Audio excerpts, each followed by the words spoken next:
같이 기도 드림으로 10월 11일 수요 예배를 하나님께 드리겠습니다.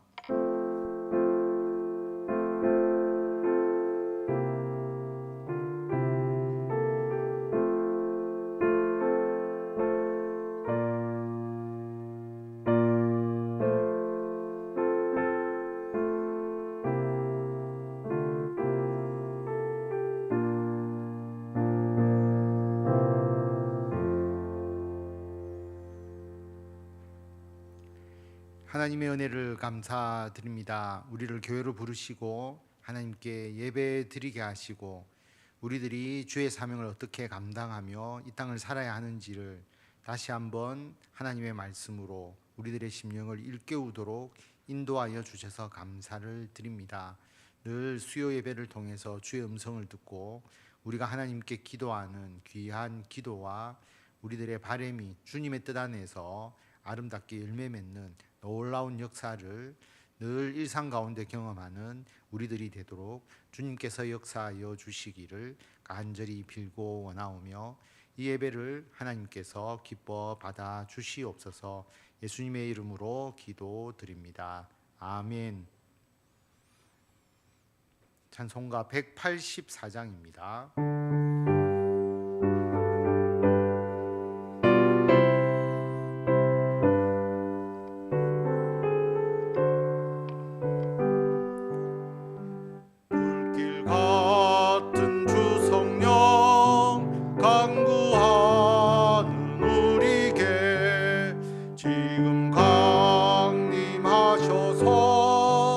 영광 보여주소서.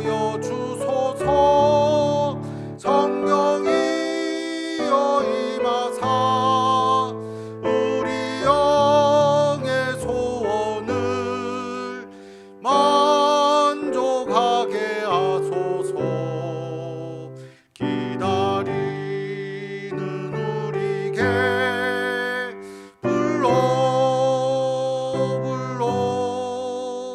충만하게 하소서.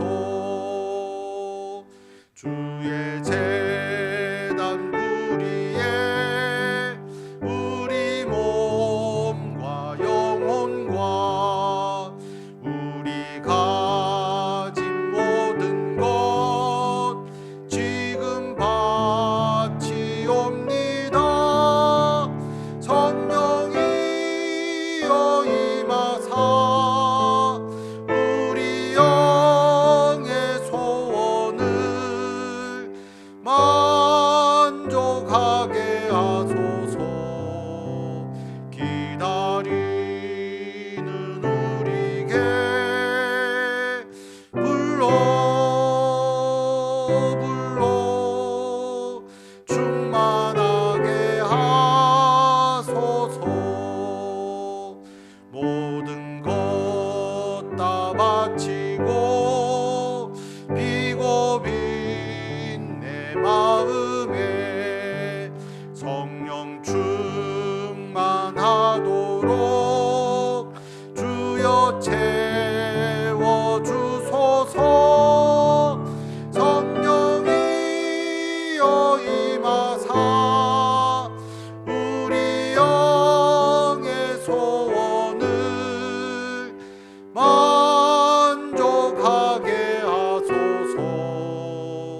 기다리는 우리에게 불러 충만하게 하소서. 구속하신 주께서 약속하신 성령을 믿고 간구하오니 지금 내려주소서.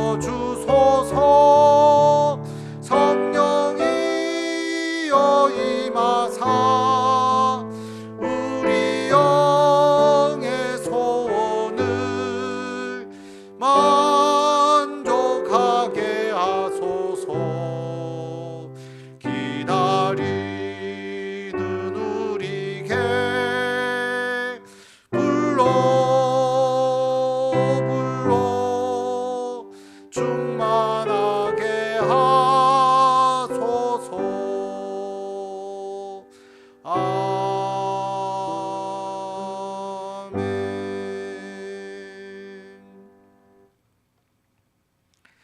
하나님의 말씀 사도행전 1장 8절 말씀입니다. 사도행전 1장 8절 말씀 한 구절이니까 다 같이 한 목소리로 같이 봉독하도록 하겠습니다. 사도행전 1장 8절 말씀 다 같이 봉독하겠습니다. 오직 성령이 너희에게 임하시면 너희가 권능을 받고 예루살렘과 온 유대와 사마리아와 땅끝까지 이르러 내 증인이 되리라 하시니라. 아멘. 성령 충만으로 증인의 사명을 감당하자라는 주제로 하나님의 말씀을 같이 나누도록 하겠습니다.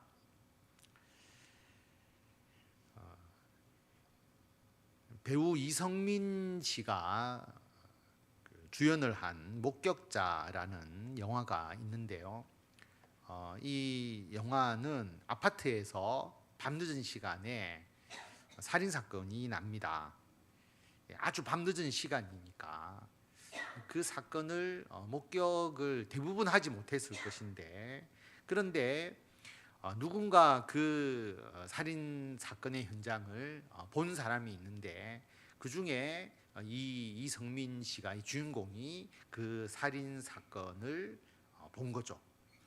그런데 살인자가 그 살인을 하고 어떤 그 아파트 집에 불이 켜져 있는지를 본 거죠. 왜냐하면 누군가가 자신의 이 살인 행위를 볼 수 있기 때문에. 그래서 딱 그 이제 멀리서 눈이 마주치지는 않았겠지만 그 살인자가 불 켜진 집을 봤는데 급히 불을 끕니다. 그래서 그 누군가가 나를 보았고 또 이 주인공은 내가 그 살인 사건의 현장을 본 것, 혹시 나를 알지 않을까, 여기에 대한 두려움이 생기게 된 것이죠. 그래서 자기가 분명히 그 사건을 보았음에도 불구하고 거기에 대해서 신고를 하지 않고 몇 시간 동안 그 칼에 찔린 여인이 고통을 겪다가 죽고, 그리고 그 살인자는 그 아파트를 활보하면서 일어나는 사건을 영화로 만든 것인데요. 제가 그 영화를 본 적이 있습니다. 목격을 했잖아요. 어떤 특정한 사건을 목격을 했는데, 목격을 했다는 것은 실제로 본 것이지 않습니까? 실제로 보았음에도 불구하고 그 목격한 사람이 모두 증인이 되는 것은 아닙니다. 증인이라는 것은 재판에서 그 자기가 본 것을 말로서 증언을 해야 되지 않습니까? 그래서 그 사건에 대해서 자기가 목격한 것을 증언해서 올바른 사실에 의해서 판결이 이루어질 수 있도록 그렇게 행하는 사람이 목격자이고 그리고 증인이 되는 것이죠. 그런데 목격을 했는데 증언을 하지 않으면 자기가 본 것은 그냥 숨겨지고 감추어지는 것으로 끝나게 됩니다. 오늘 말씀의 본문이 사도행전 1장 8절이지 않습니까? 우리가 잘 알듯이 사도행전 그리고 누가복음은 의사이자 복음을 전한 사도 바울과 함께 복음을 전했던 누가가 이 사도행전과 누가복음을 썼습니다. 그래서 사도행전보다 이전에 누가복음을 먼저 썼죠. 그래서 누가복음 1장 1절에서 2절, 맨 처음 누가복음을 시작할 때 누가가 어떻게 기록을 했느냐 하면, 우리 중에 이루어진 사실에 대하여. 우리 중에 이루어진 사실이라는 것은 예수님에 대한 내용이잖아요.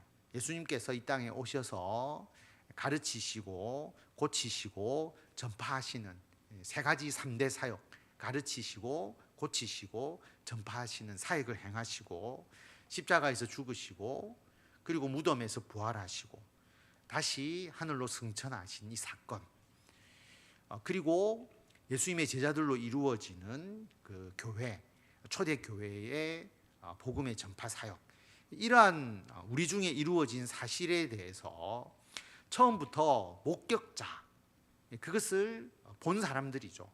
예수님과 함께 있었던 예수님의 제자들, 그리고 예수님을 직접 보고 예수님의 부활을 목격한 사람들, 예수님의 승천을 목격한 사람들, 그 목격자와 말씀에 일꾼된 자들이 전하여 준 그대로 내력을 저술하려고 붓을 든 사람이 많았다라고 그렇게 말합니다.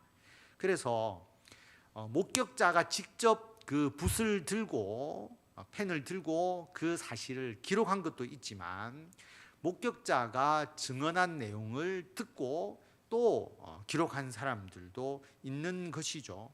그래서 예수님을 만난 그 목격자들, 말씀에 일꾼된 사람들이 예수님에 대해서 증거했음을 알 수가 있고, 말로만 증거를 하면 이게 시간이 지나면 사라져 버리잖아요. 그래서 그들이 전하여 준 그대로 그 내력을 글로서 저술한 사람들이 많이 있었다라고 하는 것입니다. 이들이 있었기 때문에 기록이 남는 것이죠. 누가도 마찬가지입니다. 많은 사람들이 들었지만 누가는 그 근원부터 이 모든 일을 미루어 살펴서 세례 요한에 태어나는 사건, 예수님의 탄생 사건을 중심으로 해서 마리아에게 그 사건을 듣고 거기서부터 누가는 집필하기 시작을 한 것이죠.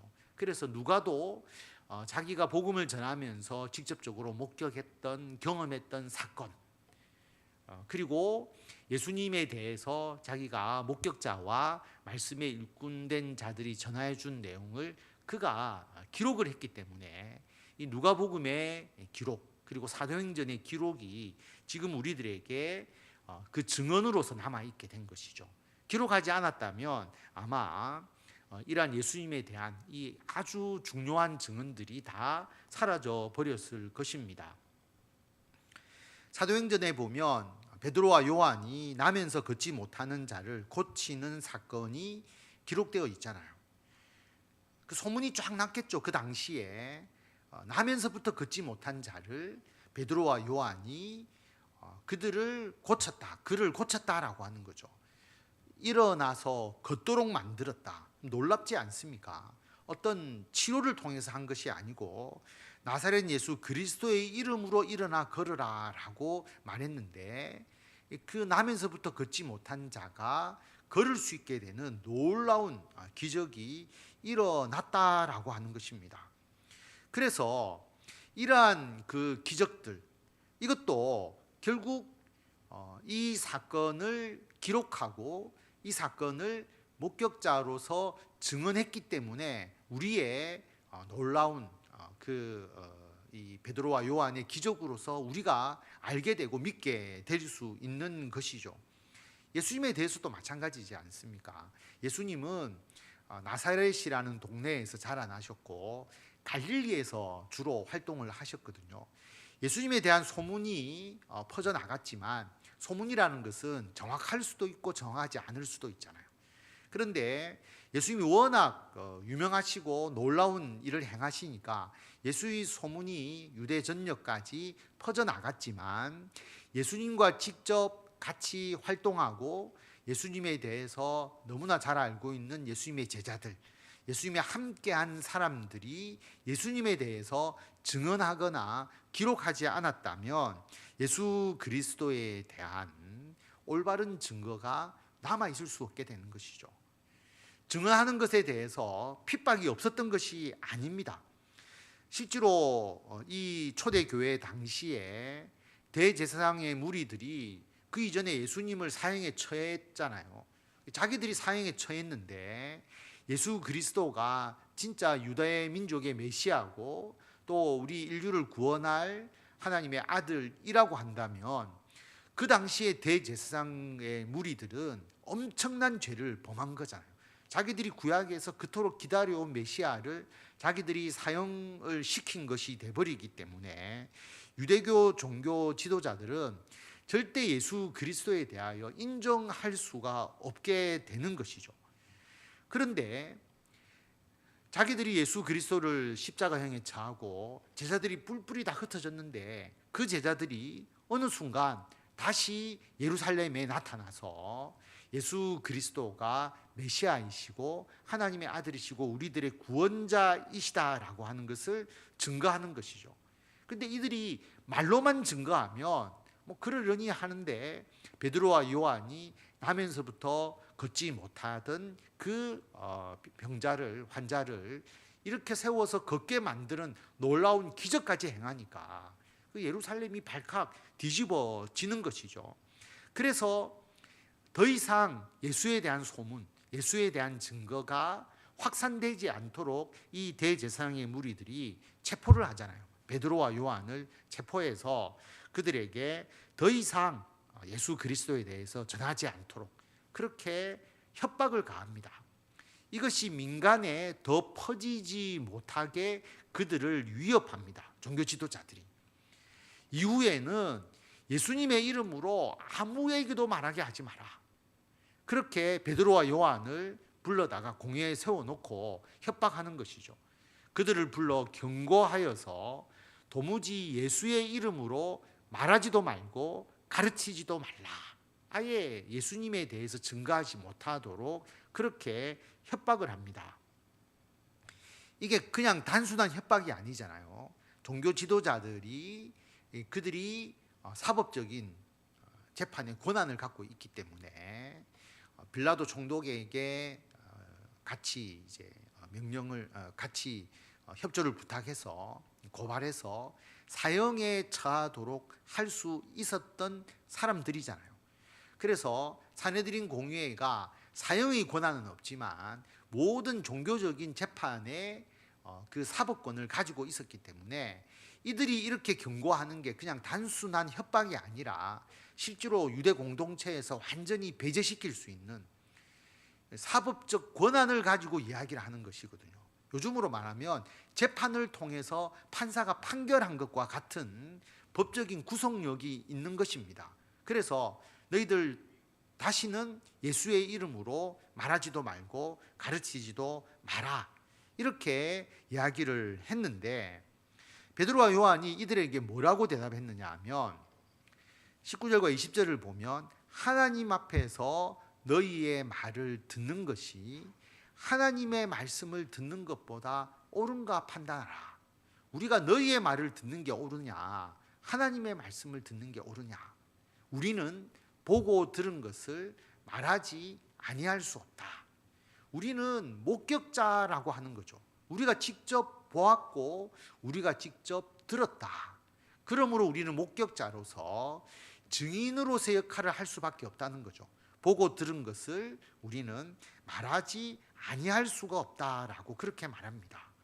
분명히 보았는데 분명히 들었는데 그것을 어떻게 우리가 말하지 않을 수 있느냐. 증언하지 않으면 역사적 사실이 사라져 버리잖아요. 역사적 사실이 왜곡되거나 잘못 전달되게 되잖아요. 그래서 우리가 본 것, 우리가 들은 것을 우리는 전할 수밖에 없다. 증언할 수밖에 없다라고 그렇게 고백합니다. 그래서 우리가 잘 알듯이 예수님의 제자들이 그 이후에 순교하잖아요. 예수님을 전하다가 죽임을 당하고 그들이 고통을 겪고 어려움을 겪었지만 그들은 자신들이 목격한 것을 끝까지 증언합니다. 그래서 이 예수님의 제자들의 증언을 통해서 나중에 그 목격자들의 증언을 기록하게 되고 자기들이 직접 기록물로 남기게 되고 또 목격자가 전해 준 그 내용을 또 받아서 또 다른 사람에게 전하게 되고 그래서 그 증언이 계속 이어져서 예수 믿는 사람들이 지금 전 세계에 퍼져나가게 된 것입니다. 초대교회에 로마 황제가 다스리면서 로마로부터 엄청난 핍박을 받았잖아요. 그래서 예수님의 12제자뿐만 아니라 그 제자들의 제자, 우리가 잘 아는 사도 요한의 제자 폴리갑. 이 폴리갑은 서머나 교회의 감독, 요즘으로 말하면 목사였습니다. 목회자라고 보면 되죠. 그런데 사도 요한의 제자거든요. 그런데 이 사도 요한의 제자도 황제 숭배에 대해서 찬성하고 예수님에 대해서 부인하도록 그렇게 핍박이 가해진 겁니다. 그런데 이 폴리갑은 거기에 대해서 동조하지 않죠. 그래서 폴리갑을 화형을 시키려고 합니다. 그런데 화형시키기 전에 황제는 주님이다, 황제를 섬기겠다라고 말하면 풀어주겠다라고 이야기를 하지만 폴리갑은 거부를 하죠.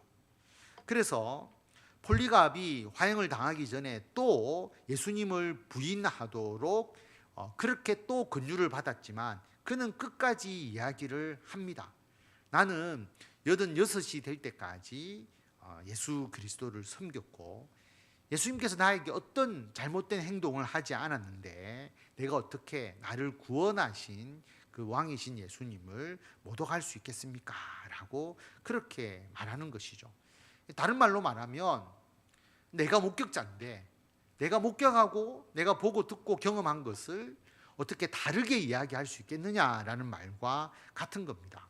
그래서 예수님의 12제자들의 제자들도 순교하기까지 예수님에 대해서 증거했기 때문에 그 초기에 예수님에 대한 그 기록 그리고 그 증언이 이어질 수 있게 된 것이죠. 그래서 예수님의 12제자와 그리고 그 제자들 초대교회 우리 그리스도인들의 그 순교하기까지 예수 그리스도를 정한 그 부분이 너무나 소중하고 귀한 것입니다.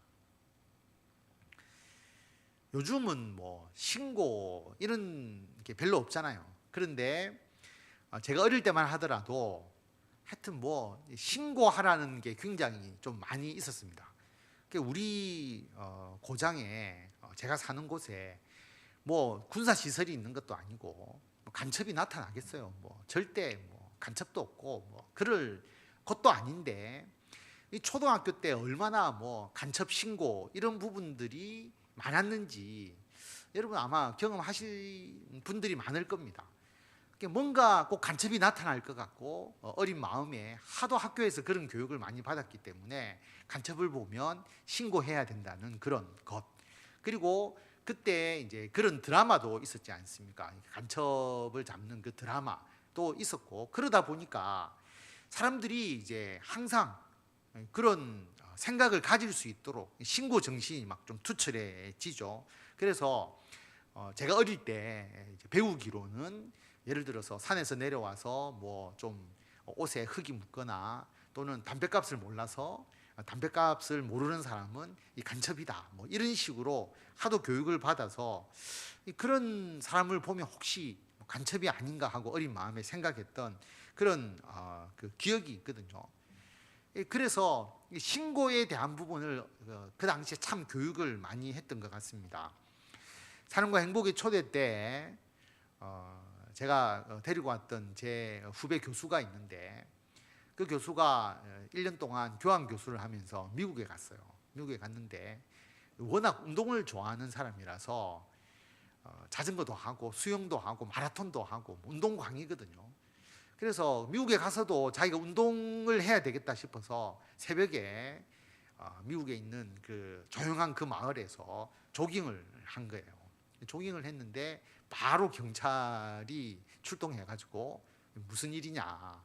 그러니까 그 사람들이 보기에는 유색 인종인데 사람이 뭐 배낭 하나 메고 뛰어가고 있으니까 이상하게 보였던 거예요. 운동하는 걸로 보이지 않고. 그래서 이제 경찰에게 신문을 받은 이야기를 저에게 해 주었습니다. 그래서 여러분 예전에는 신고, 내가 본 것을 빨리 신고하고 그렇게 하도록 좀 강조를 했는데 요즘에는 뭔가 내가 본 것을 신고하거나 알리면 오히려 피해를 입는다는 생각이 강하잖아요. 왜 목격자라는 영화가 나왔겠습니까? 과연 아파트에서 그런 사건이 일어났을 때 대부분의 사람들이 신고해서 적극적으로 그 문제에 뛰어들기보다는 오히려 그것을 회피하고 자기가 본 것을 이게 문제가 되고 나에게 손해가 될 것 같으면 그렇게 하지 않는 사회적 분위기가 더 많아지니까 그걸 영화로 한 것이 아니겠습니까? 왜냐하면 다른 사람 일에 내가 관여했다가 내가 피해를 입을 수 있다라고 하는 생각을 사람이 가지는 것이죠. 그래서 우리 사회에 목격자가 있고 그리고 우리 사회에 분명히 보고 그 내용을 아는 사람이 있다 할지라도 내가 그것을 올바로 증거했을 때 나에게 피해를 입는다고 생각하면 입을 닫아버리고 그것을 증언하지 않는 사람들이 오히려 더 이 사회에 더 많아지는 분위기가 되어 있다라고 하는 것입니다.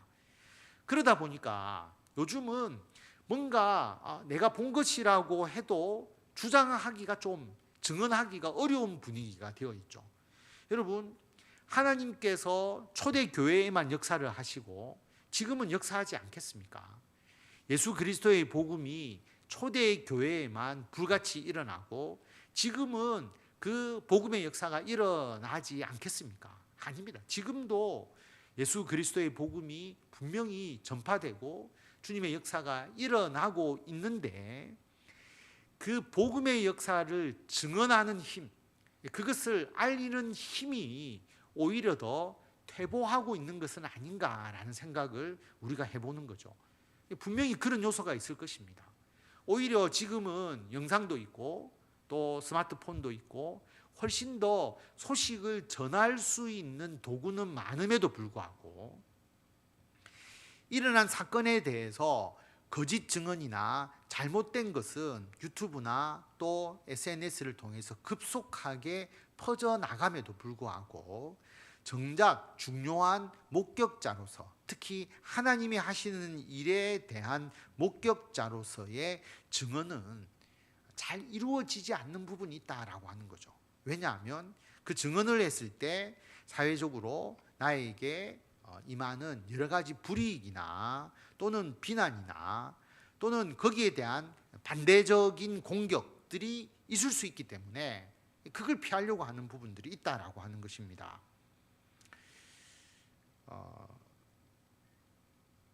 위안부와 관련된 내용들이 있죠. 위안부라고 하는 것은 자신이 위안부라는 것을 일단 드러내어야 되잖아요. 그것에 대한 어떤 수치심과 그리고 자기 삶의 그 아픈 부분을 끄집어내어야 되잖아요.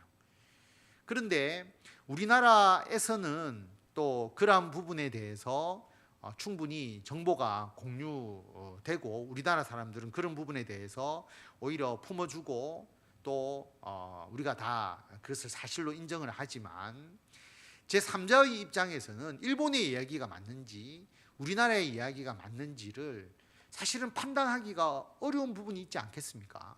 분명히 그렇겠죠. 국제사회는 오히려 일본의 영향력이 더 클 것이고 일본이 그렇게 했겠나라고 생각하는 그런 사람들이 있을 거라고 하는 거죠. 그러면 실제로 일본이 그러한 역할을 했고 또 그러한 잘못을 범했고 거기에 피해를 입은 사람들이 있다라고 하는 것을 어떻게 알리기 위해서는 결국은 그것을 증언하는 사람이 있어야 된다라고 하는 것이죠. 사실은 그 이용수 할머니께서 증언을 하셨죠. 2007년도에 미국의 연방 하원에서 위안부에 대한 결의안이 통과되게 되는데 그 통과되게 한 결정적인 요소가 뭐냐면 이용수 할머니가 미국 의회 사상 처음으로 일본군 위안부 피해자를 위한 청문회가 열렸고 이용수 할머니께서 거기에서 증언하셨다라고 하는 겁니다. 실제로 자신이 경험한 그 사건을 증언했기 때문에 일본이 아니라고 해도 그 피해를 직접 입은 그 이용수 할머니의 증언에 대해서 그 청문회에서 역사적으로 그 증언에 대한 가치 그리고 그 진실성을 인정받을 수밖에 없는 것이죠. 그래서 그분들의 증언이 쉬운 건 아니잖아요. 자신의 인생에 있어서의 그 아픔을 다 드러내야 되는 것이지만 그들의 증언에 의해서 그 위안부의 어떤 만행, 그 일본의 만행 그리고 우리 역사에 있어서 우리가 다시 한번 그 문제에 대해서 일깨우고 우리가 한번 마음을 다시 다짐해야 되는 그러한 부분에 대한 역사적 사건이 유지가 될 수가 있는 것이죠. 그래서 우리가 해야 되는 증언, 예수님에 대한 이 증언도 마찬가지입니다. 이 증언에 대해서 분명히 반대하는 세력들이 있어요. 우리는 예수님을 전하지만 예수님을 우리가 전하도록 그냥 가만히 놔두는 게 아니라 그것을 반대하고 그것을 지우고자 하는 세력들이 분명히 있다라고 하는 거죠. 예수님에 대해서 이야기하면 무슨 예수님에 대해서 이야기하느냐, 또는 교회에 대해서 이야기하면 교회의 부정적인 측면, 또 교회의 안 좋은 측면을 이야기하면서 그 교회를 통한 예수 그리스도의 그 복음에 대한 것을 완전히 무시하거나 왜곡하려고 하는 적극적인 의사를 가진 사람들이 있는 것이죠. 그래서 우리가 복음을 전하는 게 쉬운 게 아닙니다. 우리가 증언하는 것을 그냥 가만히 듣고 있는 게 아니라 예수님에 대해서 증언할 때 그것을 집요하게 반대하는 세력들이 있다는 거죠. 그래서 재판에서 이쪽 증언과 한쪽의 거짓 증언, 이 둘 중에 하나는 분명히 잘못 거짓말로 증언하는 것이지 않겠습니까? 팽팽하게 맞서듯이 우리가 예수 그리스도의 복음을 전할 때에 그 반대하는 세력이 있다는 거죠. 그런데 그 반대하는 세력이 없을 때가 있었느냐라고 생각을 해보면 오늘 말씀의 베드로와 요한의 이 사건에서도 예수님에 대한 복음을 증거하지 못하도록 하는 그 종교 지도자의 무리들, 대제사장의 무리들이 있었다라고 하는 거죠. 그 핍박을 뛰어넘으면서 예수 그리스도에 대한 복음을 증거한 것입니다. 출교가 가능하거든요. 출교를 하면 유대인 공동체에서 완전히 배제되어 버리는 겁니다. 그럼에도 불구하고 이들이 목격자로서 자신의 주장을 증거했고, 사내들인 공의회에 그들을 세웠지만 결국 그들이 승리한 것과 마찬가지죠. 예수 그리스도에 대해서 증언했고, 말로만 증언한 것이 아니라 예수님의 제자들을 통하여서 놀라운 하나님의 역사, 기적도 일어나고, 그러나 피해를 입지 않은 건 아니잖아요. 왜냐하면 그럴수록 핍박은 더 심해졌으니까. 우리가 잘 알듯이 스데반 집사가 순교하기까지 할 정도로 그렇게 큰 핍박이 있게 되었다라고 하는 겁니다. 그래서 사도행전 8장에 보면 예루살렘에 있는 교회에 큰 박해가 있게 됩니다. 목격한 대로 증언했을 뿐인데 큰 핍박이 있게 되죠. 그 핍박으로 인해서 사도들은 예루살렘에 남아 있었지만 그 외에 많은 그리스도인들이 유대와 사마리아 땅으로 흩어지는 그런 핍박과 박해가 있게 되었다라고 하는 거죠. 이 박해의 중심 중에 한 명이 사도 바울, 바울 이전에 사울이었죠. 유대식의 이름으로는 사도 바울이었죠. 핍박에 앞장선 사람이잖아요. 우리가 잘 알듯이 예수 믿는 사람을 체포하려고 다메섹까지 가서 그들을 붙잡아서 처형하려고 하는 권한까지 가지고 있었거든요. 그런데 다메섹으로 가는 도중에 예수님을 만나잖아요. 영적인 깊은 체험을 하게 되죠. 그리고 앞을 보지 못하고 예수님의 음성을 듣습니다. 땅에 엎드려서 소리를 듣게 되는데, 사울아 사울아 네가 어찌하여 나를 박해하느냐. 주여 누구십니까? 나는 너가 박해하는 예수다. 그래서 앞을 보지 못하게 되죠. 그런데 아나니아라 하는 자가 와서 안수해 주실 것이라는 것을 이 사도 바울에게 이야기를 하고, 아나니아에게는 사울에게 가서 안수하여서 다시 보게 하라고 양쪽에 다 하나님의 말씀을 주시잖아요.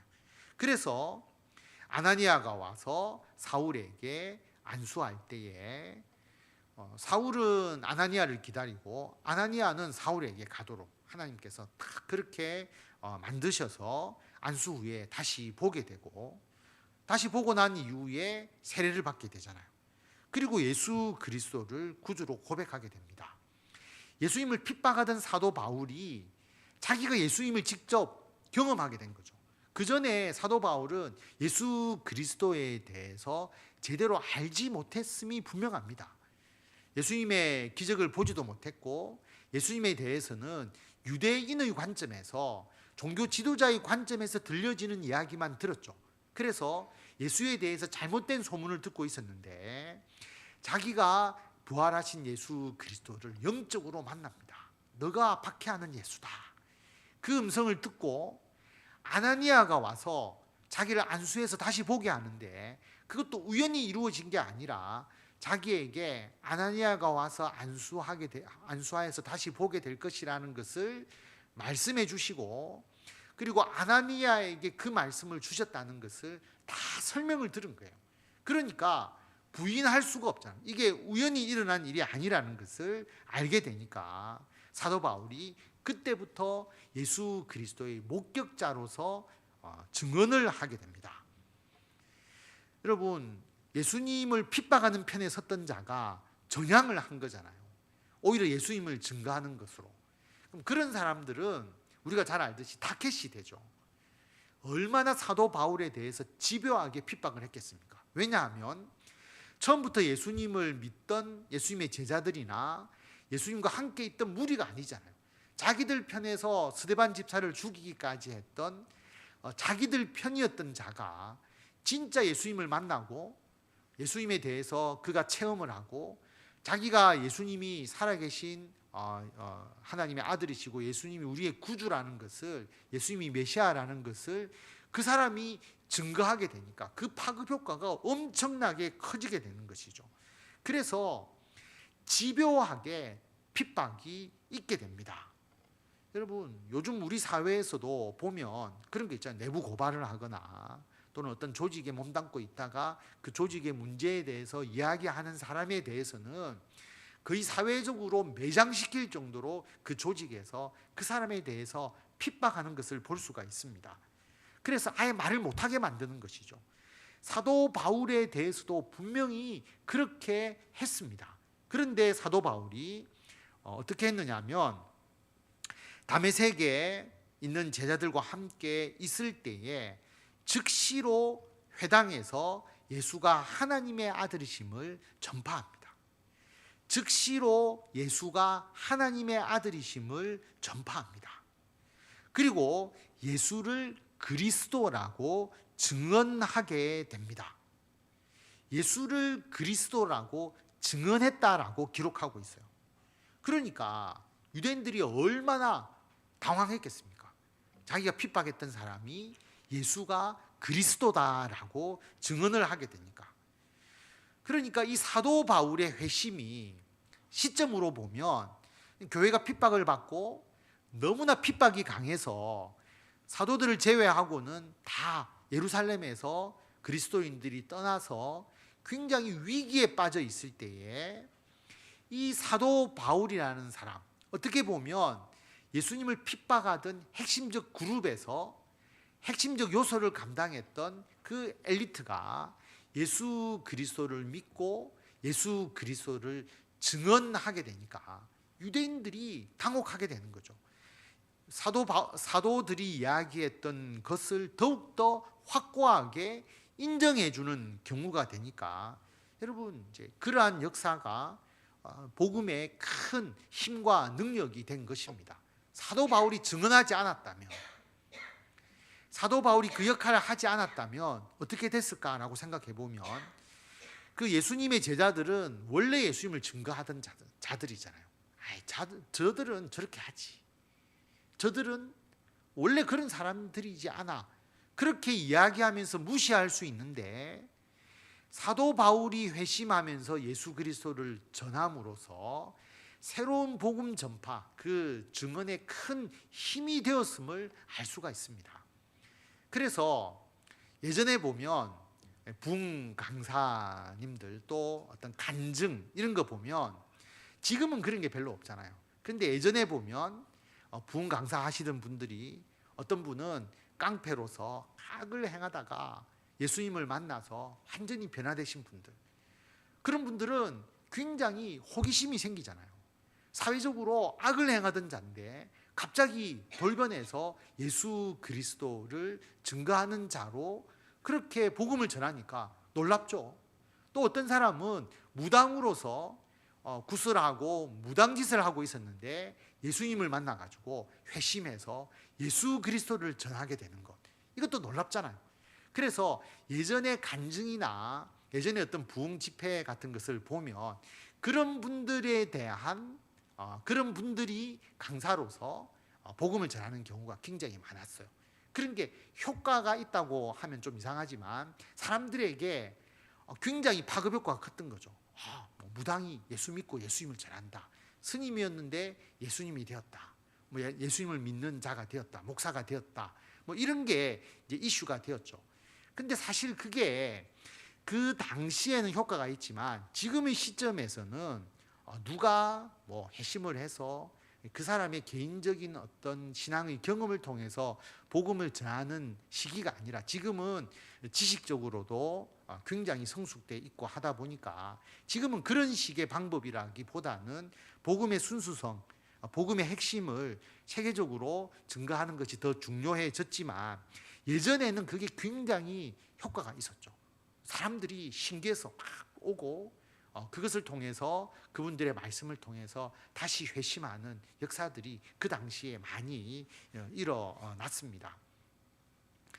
그들의 증언이 있기 때문이죠. 부끄럽잖아요. 자기가 깡패짓을 하고 무당이 되었고 불교를 믿다가 예수 그리스도를 만나서 그들이 예수 그리스도의 복음을 전하는 그들이 그 증언을 했기 때문에 그 당시에 많은 사람을 예수 믿게 할 수 있었고요.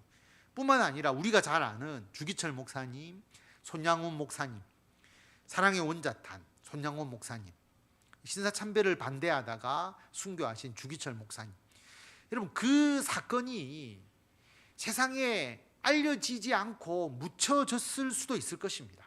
저는 그렇게 봅니다. 그런데 한국 기독교에서 주기철 목사님, 손양호 목사님의 이야기가 계속 이어지고, 여러분 박물관에 가보시면, 기념관에 가보시면 기독교적인 게 아니고요, 항일운동의 차원에서 우리 주기철 목사님과 손양호 목사님의 기념관을 국가에서 이제 지자체와 함께 그렇게 설립해서 이렇게 운영하는, 다시 말하면 꼭 복음의 어떤 차원뿐만 아니라 우리나라에 있어서도 보면 항일운동이 되잖아요. 신사참배를 거부하고 했던 그런 부분들이 우리 국민들이 알아야 될 내용으로 그 두 분에 대한 그 전기, 또 그분들에 대한 기록, 자료, 이것을 계속 모으니까 결국은 이분들의 항일 정신과 이분들의 그 순교의 삶의 그 고귀함을 국가도 인정을 해서 그 기념관을 짓도록 국비를 지원해 주는 그런 것이 된 것이죠.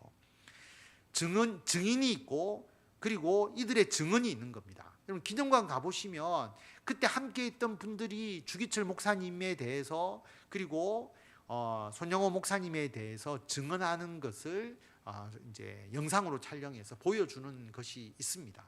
그들의 증언이 있는 것이죠. 그러니까 여러분 그 증언이 얼마나 소중한 것인가라고 하는 것을 우리가 알 수가 있습니다. 그럼 우리는 무엇을 증언해야 되느냐? 하나님의 아들 예수 그리스도에 대한 증인으로서 우리가 역할을 해야 합니다. 예수님을 믿는 믿음, 그 믿음으로 구원을 얻는 것의 그 가치를 우리가 증언을 해야 되는데, 여러분 그 증언을 우리가 논리적으로 성경을 가르치는 게 아니잖아요. 성경을 가르치라고 하면 목사가 성경을 연구하고 그렇게 해서 가르칠 수 있는 것이고, 여러분 우리가 가르치고 증거할 수 있는 증언은 뭐냐 하면 우리가 예수 믿고 구원을 얻었다라고 하는 것, 하나님의 나라에 대한 확실한 믿음, 우리가 주님의 나라에 영원한 생명을 얻었다는 것, 이건 우리가 확신하고 있잖아요. 그리고 우리가 이 세상이 저절로 우연히 이루어진 것이 아니라 하나님의 창조의 섭리라고 하는 것, 이것은 우리가 충분히 이야기할 수 있잖아요. 이 세상이 어떻게 저절로 우연히 만들어져서 여러분 그렇게 이렇게 운영될 수 있겠어요? 사시사철이 1년 365일이 어떻게 이루어지고 이 지구가 어떻게 이렇게 오묘한 섭리에 의해서 움직여질 수 있겠어요? 누구도 조물주를 이야기하잖아요. 하나님을 믿지 않는 사람들도 조물주를 얘기하니까 우리가 증언할 수 있는 것, 하나님께서 이 세상을 창조하시고 그리고 인간은 죽고 난 이후에 하나님의 나라에 들어가서 영생해야 하는데 예수님을 믿는 자가 영생한다는 것, 그리고 예수 믿고 난 이후에 나의 변화, 내 삶의 변화가 있다는 것, 내가 증언할 수 있잖아요.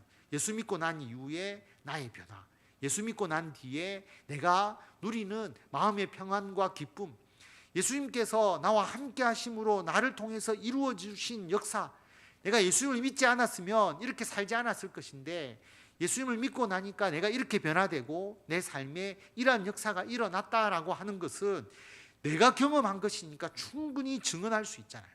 그래서 우리가 그들을 예수 믿게 만들려고 하는 것이 아닙니다. 그것은 우리의 소관이 아니라 하나님의 역사죠. 우리는 내가 경험한 것, 이것을 그들에게 효과적으로 증언함으로써 그들이 내가 경험한 예수님에 대해서 알 수 있도록 하는 것이 필요하다라고 하는 것입니다. 이것이 우리들이 해야 될 역할이죠. 이 사명을 감당하는 사람들이 필요한 시대입니다. 왜냐하면 너무나 가짜 정보, 또 하나님에 대해서 비판하는 무신론자적인 사고, 그리고 교회에 대해서 비판하는 세력들이 워낙 강하게 작용하는 이 시대에 한 명의 증인이 사도 바울처럼 예수 그리스도에 대해서 증거하고 예수 믿고 난 이후에 나의 삶의 변화, 내가 누리는 이 평안과 기쁨을 증언한다면 그 증언은 굉장히 큰 영향력을 발휘할 수 있다라고 하는 겁니다. 이 일을 우리가 감당해야 하는 것이죠. 그런데 오늘 말씀을 보면 이 증언은 무엇을 통해서 얻을 수 있느냐라고 하는 거죠. 무엇을 통해서 이 증언을 할 수 있느냐라고 하는 것인데, 오늘 말씀을 보면 오직 성령의 충만함을 통해서 이 증인으로서의 역할을 할 수 있다라고 말하고 있습니다. 성령이 우리에게 임할 때에 이 증언을 할 수 있다라고 하는 거죠. 증인이 될 수 있다라고 하는 겁니다. 그래서 여러분, 우리가 증언하기가 두렵거나 증언에 따른 여러 가지 핍박에 대한 두려움 때문에 우리들의 입술과 우리들의 마음이 거기에 대해서 열려지지 않는다면, 여러분, 우리는 함께 모여서 기도해야 하는 것이죠. 그리고 하나님의 말씀을 묵상하고 예배해야 합니다. 그럴 때에 성령이 우리들에게 충만하게 임하여서 성령께서 우리들에게 권능을 주셔서 우리는 온 지역에 이르러서 예수 그리스도의 증인으로서의 사명을 감당할 수 있게 되는 겁니다. 그래서 우리가 모여서 예배드리고 함께 기도하고 함께 말씀을 묵상하는 것이죠. 증인의 사명을 감당하기 위해서. 우리가 입을 다물어 버리면 예수 그리스도인의 삶과 구원에 대해서 증거할 사람이 없는 겁니다. 누가 증언을 하겠습니까? 우리가 증언을 해야지.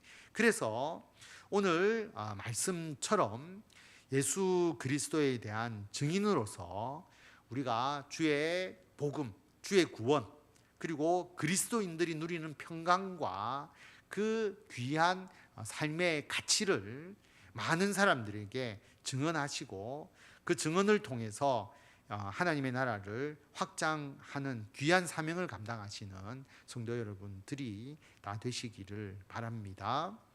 기도하겠습니다.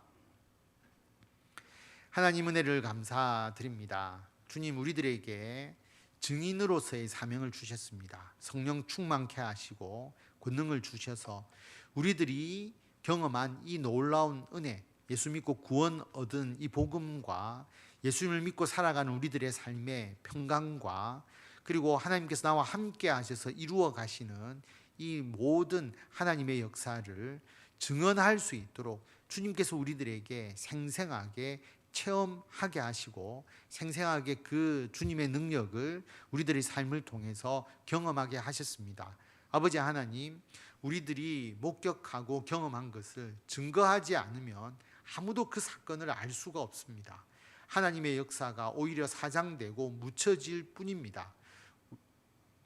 우리가 함께 교회에 모여서 기도하고 그리고 예배드리고 말씀을 붙잡고 나아갈 때에 우리의 증언이 더욱더 강한 믿음의 역사를 일으키게 하여 주시고, 그래서 우리들의 증언을 통하여서 많은 사람들이 하나님 앞으로 돌아오게 하여 주시고, 또 그들의 증언을 통하여서 더 많은 사람들이 주께로 돌아온 역사가 일어나서 하나님의 귀한 은혜와 그 구원의 놀라우신 은총을 더 많은 사람들이 받아 누릴 수 있도록 주님께서 인도하여 주시기를 간절히 빌고 원하오며 우리 주 예수 그리스도의 이름으로 기도드립니다. 아멘.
이것이 나의 찬송일세.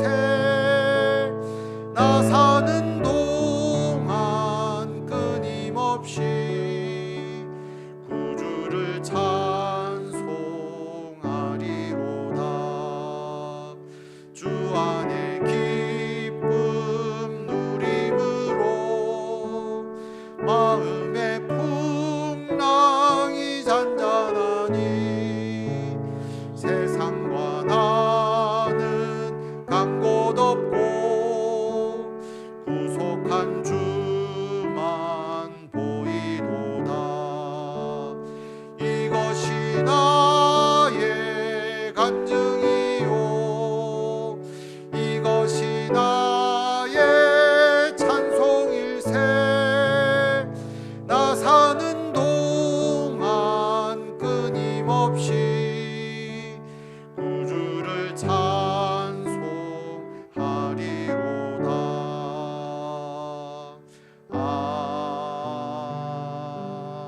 아멘. 우리 한 10분 정도 함께 기도하도록 하겠습니다. 우리가 어떤 전도를 지식으로서 하려고 생각하지 마시고요. 우리가 경험한 예수 그리스도를 믿는 삶을 그냥 솔직하게, 담백하게, 그리고 사실대로 증거하면서 예수 그리스도에 대해서 증거하는 그 증언이 필요한 시대입니다. 잘못된 정보 또는 어떤 목적성을 가진 그런 의도된 정보는 굉장히 강하게 전파되잖아요. 그래서 그것에 의해서 현혹되는 사람들이 오히려 더 많습니다. 그래서 뭐 이단이라든지 또는 극단적인 사고를 전파하는 그런 뭐 유튜브나 그런 SNS는 정말 적극적으로 거기에 대해서 홍보를 하죠. 증거를 하죠.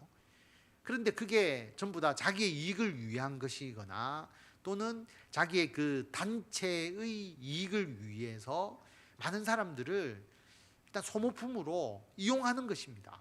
근데 우리가 전하는 복음은 우리가 복음을 전한다고 해서 우리에게 이익이 되는 것이 아니잖아요. 그분들을 위해서 우리가 경험한 것을 증언하는 것이잖아요.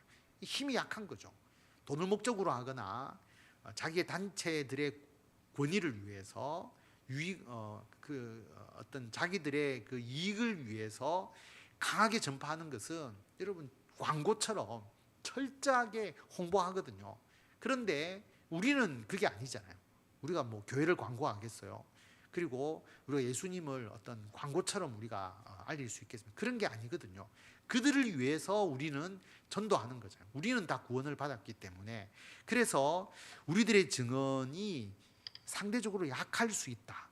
그러나 중요한 것은 그들은 가짜고 우리는 진실을 이야기하고 우리는 진리를 이야기하기 때문에 힘이 있고 능력이 있는 겁니다. 그래서 복음이 전파되어 온 것이거든요. 그래서 우리가 이 증인의 사명을 잘 감당할 수 있도록 오늘 이 제목을 가지고 여러분 기도하시고 우리가 사랑과 행복의 초대에 초청할 분들 또 우리가 전도할 분들을 위해서 그들의 마음문이 열려지고 복음을 듣는 귀가 열려지고 심령이 열려질 수 있도록 여러분 기도해 주시기를 바랍니다. 다 같이 기도하고 제가 마침 기도하겠습니다.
하나님 아버지, 우리들을 사랑하셔서 택하여 주시고 우리에게 구원의 은혜를 주시고 예수 믿는 자의 진정한 평강과 그리고 하나님의 나라를 위하여 헌신하는 그 사명의 가치와 또 우리가 정의와 공의로서 하나님을 위해서 살아갈 수 있도록 우리들을 변화시켜 주시고 이끌어 주셨습니다.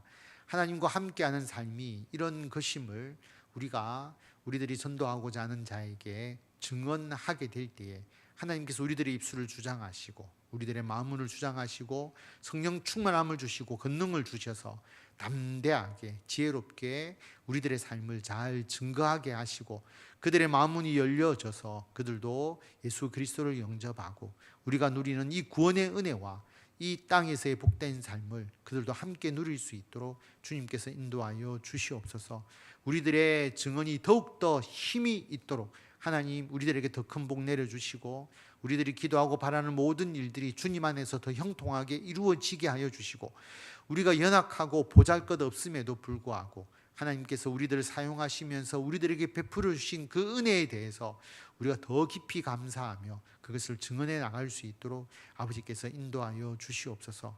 이 땅이 날로 악해져 가고 있고 거짓된 정보와 잘못된 가르침이 퍼져나가고 있는 이때에 이 땅의 교회와 그리스도인들이 영적으로 깨어서 우리가 증언해야 될 주 예수 그리스도의 복음을 올바로 증언할 수 있도록 인도하여 주시고 그래서 복음의 힘이 더욱더 강하게 하여 주시고 이 세상을 변화시키고 많은 사람을 변화시키는 놀라운 복음의 역사를 이루어 갈 수 있도록 주님 인도하여 주시옵소서. 이 땅이 너무나 악해지고 하나님 평화를 깨트리고 오히려 더 많은 사람이 희생하여서 자기의 권력을 키우려고 하는 그런 악한 목적에서 전쟁과 테러가 끊이지 않고 있습니다. 이를 통하여서 많은 사람들이 정말 억울하게 희생당하고 있고 불필요한 희생과 아픔들이 너무나 많이 일어나고 있는 이 세상입니다. 하나님 아버지, 평화가 승리하고 주님의 은혜와 사랑이 더 강하게 작용하는 이 세상을 만들어야 하는데 그것은 오직 예수 그리스도의 복음 외에는 다른 방법이 없사오니 다시 한번 복음의 불길을 우리가 일으킬 수 있도록 인도하여 주셔서 전 세계에 상처 입고 소외되고 고통과 아픔 속에서 그리고 폭력과 전쟁을 통하여서 자신의 이득을 취하려고 하는 그 모든 악의 세력들을 예수 그리스도의 복음으로 변화시켜 나갈 수 있도록 다시 한번 이 땅의 그리스도인들과 교회가 주님 앞에 엎드려서 회개하고 주님의 능력에 힘입어서 성령 충만함으로 권능을 받아 주의 증인으로서의 사명을 감당해 나갈 수 있도록 주님께서 인도하여 주시기를 간절히 빌고 원합니다. 오늘도 주님 앞에 나와 예배드린 모든 심령을 어루만져 주시고 치유하여 주시고 회복시켜 주시고 주님께 기도하는 모든 기도가 주님의 뜻 안에서 아름답게 열매 맺을 수 있도록 주님께서 인도하여 주시고 오늘 특별히 정한호 목사님 부모님께서 우리들과 함께 예배 드렸습니다. 건강을 주시고 지혜와 명철을 주시고 하나님을 사모하고 하나님의 나라를 위하여 봉사하는 그 모든 수고를 기억하여 주셔서 하늘의 은총으로 채워주시고 주님께서 귀하게 사용하시면서 착하고 충성된 종이라 칭찬하시며 늘 예비하신 주님의 은총으로 채움을 받는 놀라운 믿음의 가정으로서 부족하지 않도록 주님께서 복 내려주시고 오늘 예배드린 모든 성도들 위해 주님께서 함께하여 주시기를 간절히 빌고 원하오며 우리 주 예수 그리스도의 이름으로 기도드립니다. 아멘. 우리 주 예수 그리스도의 은혜와 하나님의 놀라우신 사랑과 성령님의 감화 감동 교통케 하심이 보고 들은 것을 말하지 아니할 수 없다라고 고백하면서 예수 그리스도의 복음과 그리고 구원받은 자로 살아가는 그 삶의 평강과 기쁨을 더 많은 사람들에게 증거하기를 원하는 모든 성도들을 위해 지금부터 영원토록 함께 하시기를 간절히 축원하옵나이다.